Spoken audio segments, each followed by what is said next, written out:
You just bow. Or maybe you found a install, hung, order a, printed business cards, created a, and finally, you open the do. From that point on, the P. Hair keeps growing. Customers walk in. Your barbers cut hair. Cuss. A few weeks later, they come back. That's T. And the first thin isn't a barbershop, it's a collection of fixed costs, whether a customary or not.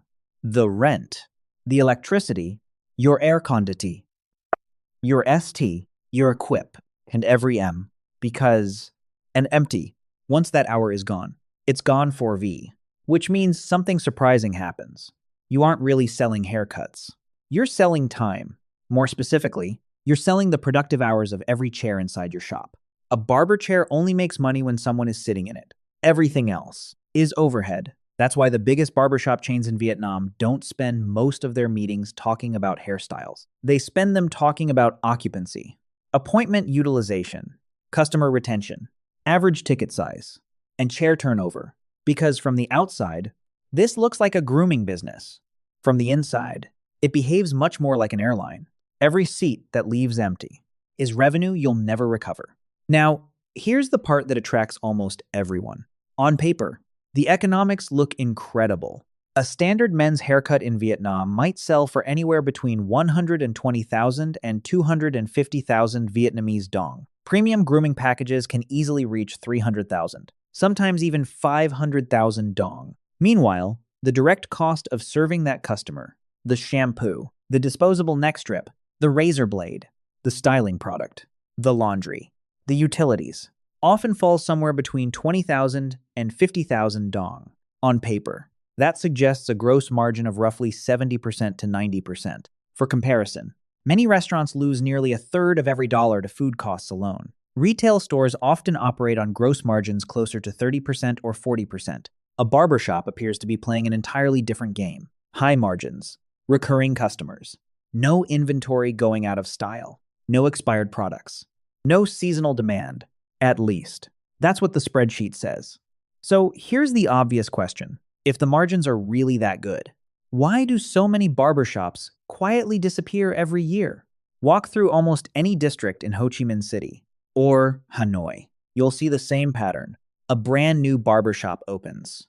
Modern interior, professional branding, grand opening discounts. 6 months later, the sign is gone. A year later, someone else has moved in. Sometimes it's another barbershop. Meanwhile, chains like 30 Shine continue opening new locations across the country. Same economy, same customers, same hair. So what changed?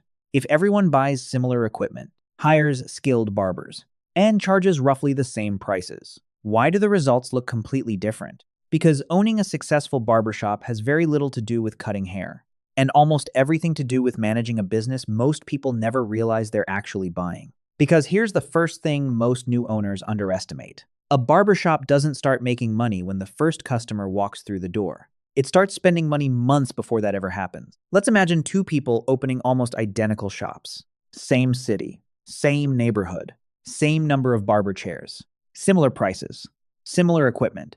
Both hire experienced barbers. Both launch within the same month. A year later, one owner is signing the lease for a second location. The other is trying to sell the business. From the outside, nothing looked different. Inside, everything was. Take 30 Shine, for example. Today, it's one of Vietnam's largest men's grooming chains.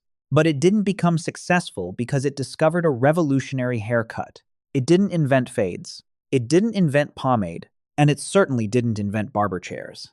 What it built was something much less visible. Standardized training, standardized customer service, standardized appointment scheduling, standardized operations. Most importantly, it standardized how efficiently every chair generated revenue, because the haircut isn't the business. The chair is. Every chair is a revenue-producing asset, or a very expensive decoration, depending on whether someone is sitting in it. That's an important distinction, because customers don't pay for your investment. They only pay for the 45 minutes they're inside your shop. Everything else, you pay for. Let's start with the building itself. In major cities like Ho Chi Minh City or Hanoi, Renting a commercial space large enough for 4 to 8 barber stations can easily cost anywhere between 30 million and well over 120 million Vietnamese dong per month. Prime retail locations can cost even more. And landlords don't care whether Tuesday was busy, or whether it rained all weekend, or whether customer traffic suddenly dropped. Rent is one of the few costs that's perfectly predictable, which also makes it completely unavoidable. Then comes the renovation. Customers notice the chairs. They notice the mirrors, the lighting, the waiting area, the shampoo stations. What they don't notice is everything behind the walls: electrical upgrades, plumbing, air conditioning, drainage, water heaters, signage, storage, reception counters. For security systems, even a modest renovation can cost somewhere between 300 million and 800 million dong. Premium locations often exceed 1 to 3 billion before the first haircut is ever sold. And the moment construction finishes, that investment begins losing value, not because anything broke, because depreciation never waits. Then comes the equipment: professional barber chairs, commercial shampoo units, hair dryers, laundry machines, sterilization equipment, clippers, trimmers, scissors, POS systems, computers, cameras, music systems. Nothing seems outrageously expensive on its own, but together, they're another substantial investment. And unlike social media, equipment eventually wears out.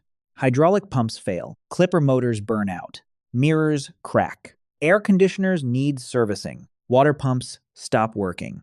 Every piece of equipment has a replacement date, even if you don't know when it is. Then there's payroll. For most successful barbershops, this becomes the single largest operating expense. Experienced barbers in Vietnam commonly earn through a combination of salary and commission. Depending on the location, customer volume, and reputation of the shop, monthly income can range from roughly 12 million to well over 30 million dong. Some earn considerably more, which creates another problem. If you pay too little, talented barbers leave. If you pay too much, your margins disappear. And replacing an experienced barber isn't like replacing a broken chair. Customers often build relationships with people, not businesses. When a barber leaves, some customers leave with them. Sometimes dozens, sometimes hundreds. That means losing one employee can also mean losing a portion of your future revenue. Not because your service became worse, because loyalty walked out the door. Now think back to that impressive 80% gross margin. It's still technically true, but only before you account for rent, before payroll, before depreciation, before maintenance, before insurance, before software subscriptions, before taxes, before marketing, before literally everything required to keep the doors open. The spreadsheet wasn't lying. It was simply incomplete. And that's where the economics begin to change. Because opening the shop is only half the battle. The harder question is much simpler. How do you convince someone to walk through your door instead of the one across the street? That's where customer acquisition begins. And customer acquisition is where many owners discover they're no longer competing on haircuts. They're competing on attention. 20 years ago, location did most of the work. If your shop sat on a busy street, people noticed it. A good haircut turned first-time customers into regulars. Word of mouth spread naturally. Today, attention has become something you buy. Facebook ads, TikTok ads, Google Maps, Instagram Reels, local influencers, discount campaigns, referral programs, first-time customer promotions, loyalty rewards. Every one of them has the same purpose: keep the chairs occupied, because an empty chair doesn't just produce zero revenue, it destroys revenue. Imagine one barber can comfortably serve 10 customers a day. If only 5 show up, you've already lost half of that chair's earning capacity. Not tomorrow, today. And there's no way to make it back. You can't cut 20 heads tomorrow to recover today's empty appointments. Time doesn't work that way, which is why successful barbershop operators become obsessed with utilization. Not because they enjoy spreadsheets, because utilization determines survival. Now consider the cost of acquiring a new customer. Depending on the city, the competition, and the quality of your advertising, bringing one first-time customer through the door can easily cost somewhere between 100,000 and 300,000 Vietnamese dong, sometimes more. Now, compare that with the price of the haircut itself. If the customer spends 180,000 dong, and it cost you 180,000 dong to convince them to visit, you didn't make money. You bought a relationship. Whether that relationship becomes profitable depends on one thing. Do they come back? The second visit is more valuable than the first. The fifth visit is worth more than all the advertising that brought them in. The 10th visit is where businesses are actually built. That's why many successful chains willingly lose money on the first haircut. They're not selling today's appointment. They're investing in the next 5 years, which changes the entire business model. You're no longer selling haircuts. You're building recurring revenue.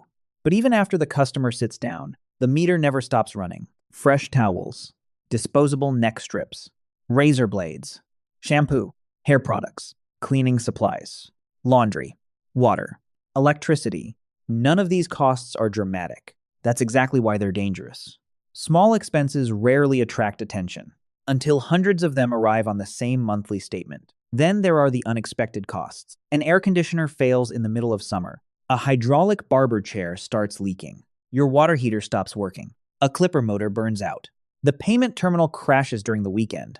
The washing machine breaks. The shop sign is damaged during a storm. None of these problems are large enough to bankrupt the business, but together, they quietly consume the profit you thought you had. Then come the expenses customers never think about. Accounting, business licenses, software subscriptions, digital payment processing fees, bank charges, tax compliance, employee insurance, cleaning services, internet, security cameras, music licensing. Each one is relatively small. Together, they're permanent. They don't disappear because business is slow. Then there's one cost that's almost impossible to measure: idle time. Suppose a haircut takes 33 minutes. Now suppose it slowly stretches to 50 minutes. Customers may barely notice the difference, but your capacity certainly does. Instead of serving 10 customers, that barber might now serve 7. Nothing changed about the quality. Everything changed about the economics. That's why the largest chains measure almost everything: appointment length, chair utilization, customer return rates, revenue per barber, revenue per chair, average spending per visit. Not because they're trying to remove the human side of the business, because they understand something most new owners don't. A barbershop isn't constrained by demand. It's constrained by capacity. Every additional customer requires another block of time, and time is the one resource you can never restock. By now, that impressive gross margin from the beginning looks very different. It hasn't disappeared. It has simply been surrounded by rent, by payroll, by maintenance, by advertising, by utilities, by taxes, by idle hours, by customer acquisition. One by one, each cost quietly takes its share until the business you imagined barely resembles the business you actually own. And just when you think you finally accounted for every expense, something happens that no owner can control. Because sometimes, the biggest threat to your barbershop doesn't come from another barbershop at all. It comes from outside the industry. And that's what makes service businesses so fragile. Because you can do almost everything right and still watch your numbers move in the wrong direction. Take the COVID-19 pandemic. For barbershops across Vietnam, it wasn't a question of customer demand. People still needed haircuts. Hair didn't stop growing.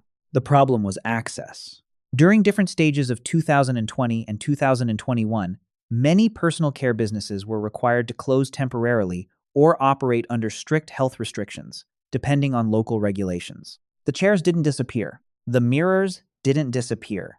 The staff didn't disappear. The rent certainly didn't disappear. Only the customers did. Revenue could fall close to zero almost overnight. Expenses couldn't. That's one of the most uncomfortable realities of fixed-cost businesses. Your costs don't stop because your customers do. Then came inflation. Not the kind that creates panic. The quiet kind. Commercial rents gradually increased. Electricity became more expensive. Imported grooming products cost more as exchange rates shifted. Professional clippers, premium scissors, styling products, replacement blades. Items that were once routine purchases suddenly cost noticeably more. No single price increase was devastating. But businesses rarely fail because of one devastating expense. They struggle because dozens of ordinary expenses slowly become less ordinary. Then there was labor. Vietnam's grooming industry has become far more competitive over the last decade. More premium barbershops opened. More national chains expanded. More independent brands entered the market. Experienced barbers suddenly had options. Keeping skilled staff became more expensive than hiring them. Higher commissions, performance bonuses, flexible schedules, training programs, Career development. Some owners discovered that replacing a talented barber wasn't measured in weeks, it was measured in customers. Because clients rarely stay loyal to scissors, they're loyal to people. A barber who leaves may take years of customer relationships with them, and suddenly, you're not rebuilding a team, you're rebuilding trust. Then, another force quietly changed the industry: social media. Not because it taught people how to cut hair, because it completely changed how customers choose who cuts it. 10 years ago, a busy street was your biggest advantage. Today, a busy Instagram page often matters more. Before visiting your shop, customers scroll, they compare, they read reviews, they watch transformation videos, they look at before and after photos. Sometimes they make a decision before they even know where your shop is located. That means marketing is no longer something you do after opening the business.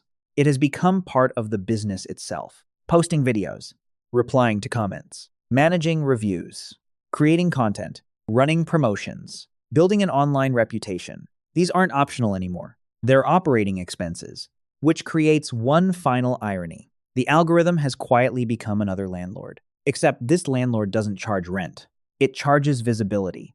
And visibility gets more expensive every year. Now, step back and look at everyone involved in this business. The landlord gets paid. The electricity company gets paid. The internet provider gets paid. Your suppliers get paid. Your software provider gets paid. Facebook gets paid. TikTok gets paid.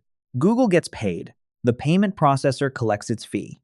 The bank receives its loan payment. The government collects taxes. The accountant sends an invoice. Even when business is slow, almost everyone still gets paid.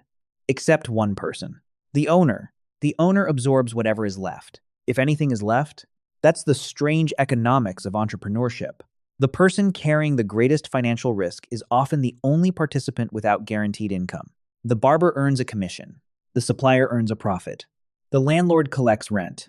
The advertising platform sells clicks. The government collects taxes. The owner receives the remainder. Sometimes it's substantial. Sometimes it's nothing at all. And that raises a much bigger question. If this business isn't really about cutting hair, then what business are you actually in? Most people would probably answer grooming. Some would say personal care. Others might say retail. But none of those answers explain why two shops offering almost identical haircuts can produce completely different financial results. Because the real business isn't hair. Hair is simply the product customers experience. The actual business is capacity management. Every barber chair is a revenue-producing asset. Every appointment slot is inventory. And unlike almost every other form of inventory, it expires every single hour. If you own a clothing store, an unsold jacket might still be sold next week. If you own a supermarket, canned food can sit on the shelf for months. But if a barber chair sits empty from 2 to 3 this afternoon, that inventory disappears forever.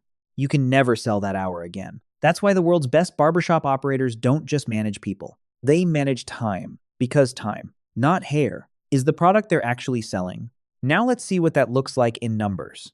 Imagine 2 barbershops, same city, same neighborhood, same rent, same equipment, 6 barber chairs, 6 experienced barbers, the same opening hours, the same prices. From the outside, they're almost impossible to tell apart. Now, imagine 1 year. In the first scenario, everything goes right. Chair utilization averages somewhere between 75% and 85%. Most customers return every 4 to 6 weeks. Online reviews stay above 4.8 stars. Staff turnover is minimal. Marketing costs remain stable because referrals generate a steady flow of new customers. The average customer spends between 180,000 and 240,000 Vietnamese dong per visit. Retail products account for another 10% to 15% of total revenue. Operating expenses remain predictable. Equipment requires only routine maintenance. Nothing unusual happens. By the end of the year, the business produces a healthy operating profit. Depending on the shop's size and location, that profit might reasonably fall somewhere between 1.2 and 2 billion Vietnamese dong before owner compensation and financing costs. Now let's change almost nothing. Same chairs, same barbers, same prices, same investment. The only difference: a few things happen that the owner never planned for. Chair utilization falls from around 80% to roughly 55%. Not because customers hate the haircuts. Because a new competitor opens nearby. 2 experienced barbers leave within a few months of each other. Several loyal customers follow them. Advertising costs increase as online competition becomes more aggressive. Commercial rent is adjusted upward when the lease renews. Utilities become more expensive. Equipment failures require unexpected repairs. Customer visits become slightly less frequent as household spending slows. None of these changes looks catastrophic by itself. Together, they completely rewrite the financial outcome. Revenue declines. Marketing costs rise. Payroll remains relatively fixed because replacing skilled barbers takes time. Rent doesn't change just because fewer customers walk through the door. Many operating expenses remain almost identical. By year end, that same business might produce only 100 to 300 million Vietnamese dong in operating profit. In some cases, it may even record a loss. Not because the owner suddenly forgot how to run a barbershop, not because the barbers forgot how to cut hair, but because service businesses operate on surprisingly thin margins. Once every fixed cost is included, a relatively small drop in customer traffic can produce a disproportionately large drop in profit. That's the mathematics of operating leverage. Small changes in revenue often create very large changes in earnings. And that's what makes this industry so deceptive. From the customer's perspective, nothing changed. The haircut still takes 40 minutes. The coffee still tastes the same. The music is still playing. The mirrors are still spotless. Everything looks exactly as it did before. Behind the scenes, the economics have changed completely, which brings us back to the question we started with. What does it really mean to own a barbershop in Vietnam? Most people imagine they're buying a place where people come to get haircuts. They're not. They're buying a system. A system built on fixed costs, recurring demand, human relationships, operational discipline, marketing, staff retention, capacity utilization, and thousands of small decisions that customers will never notice. That's why the businesses that survive for decades rarely look dramatically different from the businesses that disappear after 2 years. They use similar chairs, similar scissors, similar products, sometimes even similar prices. The difference isn't what customers can see. It's what owners have to manage every single day. From the outside, a barbershop looks like a lifestyle business. From the inside, it behaves much more like an operations business. It's not really about cutting hair. It's about converting time into revenue more efficiently than everyone else. And that's perhaps the biggest misconception of all. People think they're investing in a grooming business. In reality, they're investing in a business where every hour has an expiration date. Because hair will always grow back, but an empty chair never does. That's why, when people talk about successful barbershop owners, they often focus on the wrong things. The interior, the logo, the hairstyle, the social media videos, the waiting line outside. Those are the visible parts of the business. They're not necessarily the most valuable ones. The most valuable assets are usually invisible. A barber who has spent 5 years building trust with hundreds of returning clients. A receptionist who knows every regular customer by name. An operating system that keeps appointments flowing without bottlenecks. A reputation that convinces someone to drive 20 minutes instead of visiting the shop across the street. Those assets never appear on a balance sheet, but they often determine whether the business survives. That's also why copying a successful barbershop is much harder than it looks. Anyone can buy the same chairs. Anyone can renovate a similar interior. Anyone can purchase the same clippers. Anyone can even copy the same pricing. But it's much harder to copy 5 years of customer relationships, or a culture that keeps talented barbers from leaving, or a brand that customers trust without thinking twice. That's where competitive advantage actually lives. Not in the haircut, but in everything surrounding it. And perhaps that's the biggest lesson hidden inside this industry. A barbershop doesn't fail because people stop needing haircuts. People will probably need haircuts for as long as hair keeps growing. It fails because demand alone has never guaranteed a profitable business.